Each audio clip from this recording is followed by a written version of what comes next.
Hello, Springboard partners and scholars. We are so glad you are finally here with us to complete workshop number 1. We are sorry we missed you in person, but we are glad you are taking time out of your busy schedule to join us.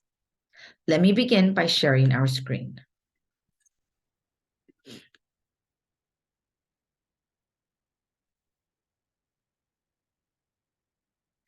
Okay.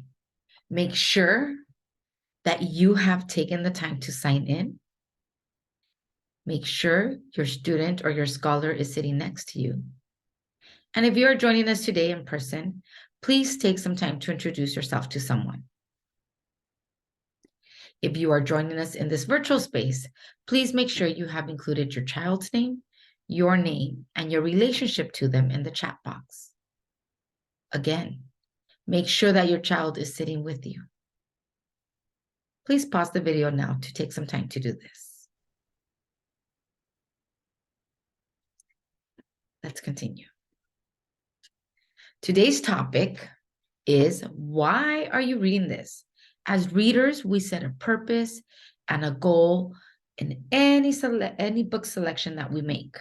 So let's ask ourselves, why are we going to read the books that we select for today? Here is our agenda. Please look at the icons. You will find these icons at the bottom of each of our slides to help us go along and make sure that we are hitting every part of our section for today. First, we'll review a couple of things, and then we will get right into our reading tip sheet. Most of our time will be spent on the practice so that we can all try out the tips today. Lastly, we will reflect and ask any questions. Please speak up with questions, concerns, or anything you'd like to share. We're here together and we want to maximize our learning time. Every child learns to read in a different way, but putting our heads together helps our shared cause. That's right, to give each child a reading boost and to cultivate a joy of reading, reading for pleasure and reading just for fun. Here are some guidelines. These are the rules that we are pledging to follow. Not just you, the reading coach, not just the scholar, but me as well as your facilitator. We are agreeing to be present. That means that we are focused and we are ready to have fun. That we are on time and we are ready and open-minded to learn something new. That we are courteous. This means that we are being respectful of the person who is speaking and the people around us, trying to keep the noise level down. So please make sure your phones are on silent.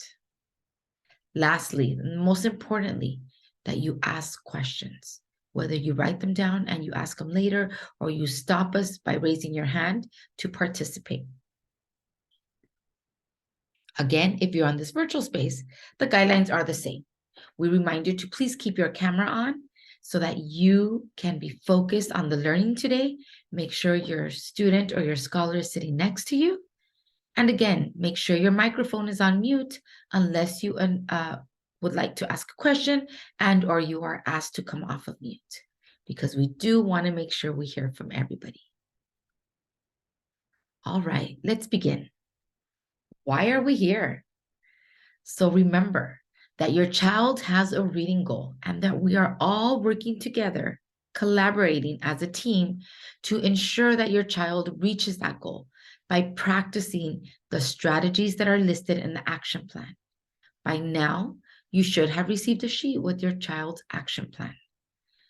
In the action plan, they will give you tips and strategies that you can use at home to boost your child's reading.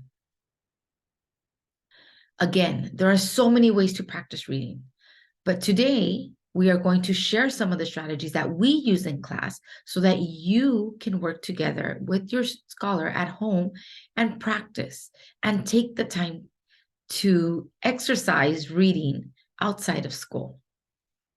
Think of it as for example, learning to play basketball.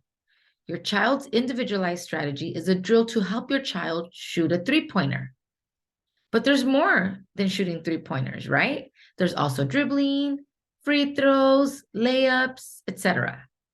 In this family workshop, you get drills for some of the other parts of reading too. All the skills are interrelated. And as we practice and improve in one area, we will be helping the other skills for your student.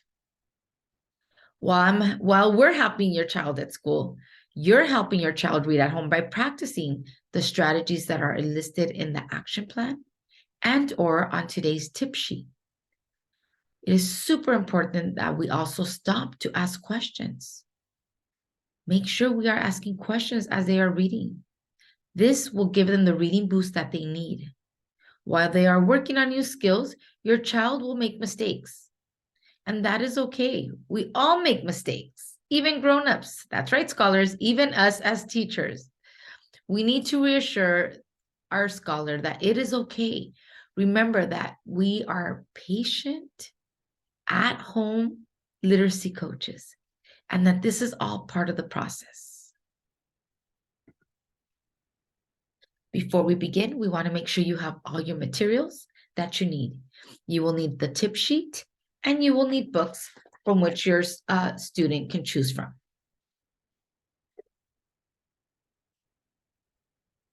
Before we begin, today we will be focusing on nonfiction text. So let's go over some of these new words or literacy terms that we use when we're engaging with nonfiction text.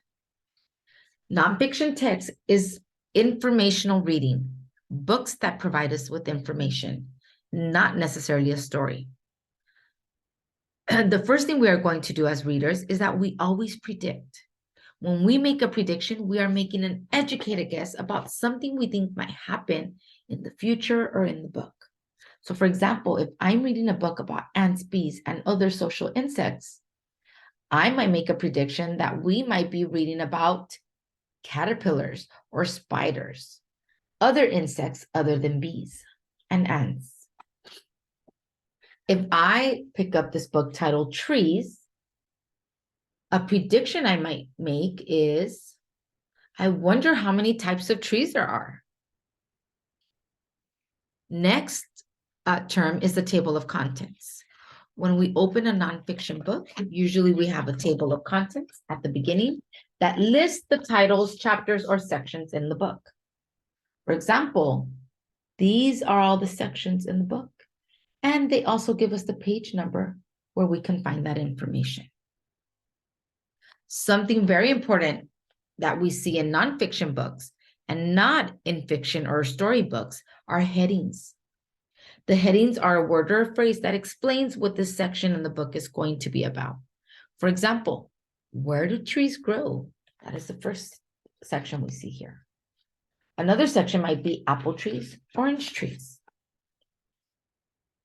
As we read, we will notice words that are printed in bold. That means that these words are darker than the rest of the words in a sentence. These are words that are very important to us as readers and to the information that we are reading. Now that we have established these literacy terms, let's go ahead and focus on the purpose. Again, thinking of the purpose as we read helps us become motivated readers.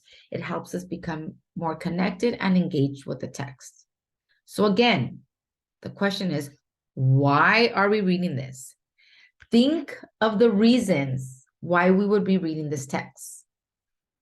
Then make predictions about what you will learn, and then go back to revisit the reasons at the end. So again, let's think of the reasons to read this.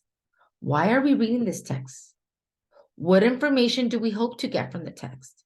And what questions might this text answer? Remember that we always go back to the text. We go inside to make sure that we answer the questions. Something in the text makes us think about it in order for us to be able to answer those questions. Okay.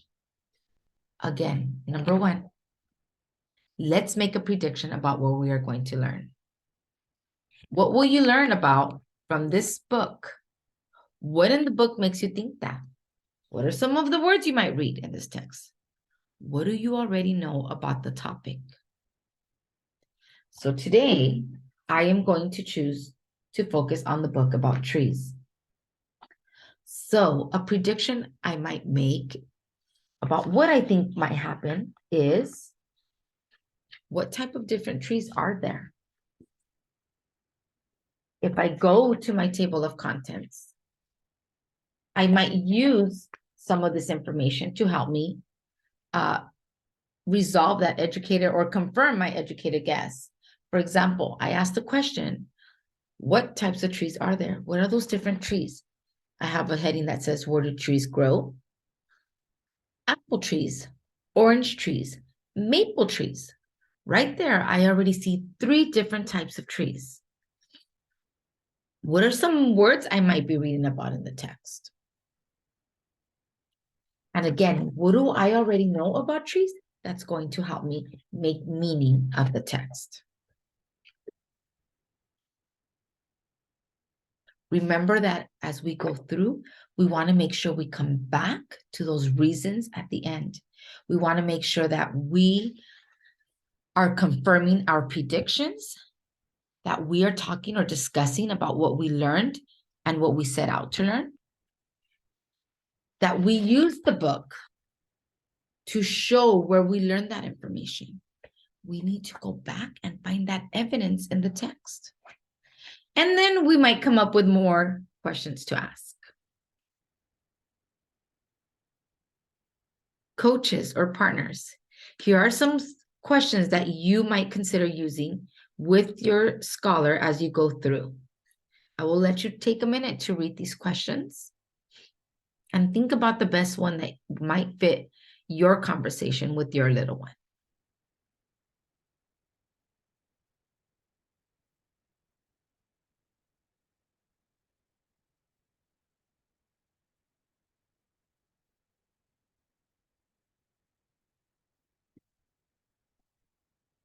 These might be some questions that you use with your older learners.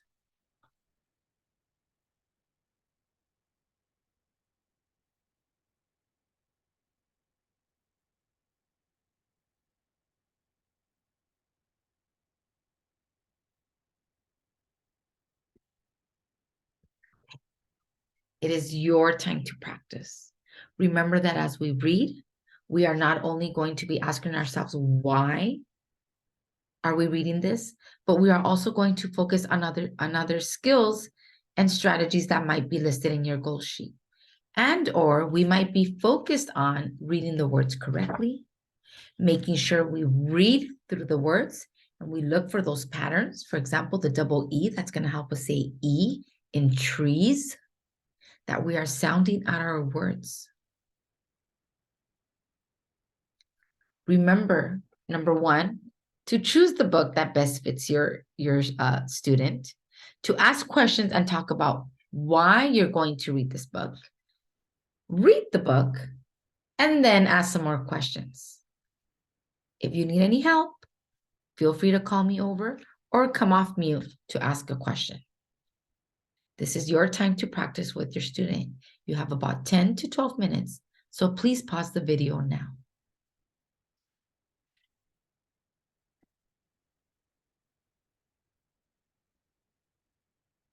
Welcome back. We hope that the practice time helped both your student and you as a coach become better readers and better at understanding why we set a purpose and why we choose to read the books that we do. At this time, we have reached the end of our workshop, and we ask you to share a quick reflection, concerns or questions you might still have. Again, we promise to read all these reflections and apply these ideas and suggestions that you provide in our future family workshops. Your questions or your suggestions will help us learn together and better prepare for next workshop. And we ask you this, do you feel ready to try this reading tip at home? How many of you will go home and set a purpose next time you read a book? How many of you will make predictions? We'll look closely at the bold print and those vocabulary words. Or how many of you will use a table of contents to help you gain the information or read about the information you would like to learn? Again, thank you for being with us today in this virtual space. Remember that the goal is to make sure that we are engaged and we are having fun as we are reading, that we are reading the words accurately or correctly, that we're reading through and figuring out the patterns in words, that we are reading fluently, which means that we sound like a storyteller or we sound the way we speak, not too fast and not too slow. And all while trying to understand what we are reading, whether it be a story or a nonfiction text. This will help all of us become better, skilled readers.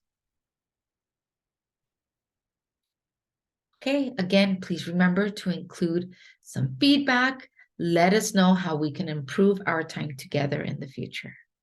Thank you, and we'll see you at the next workshop.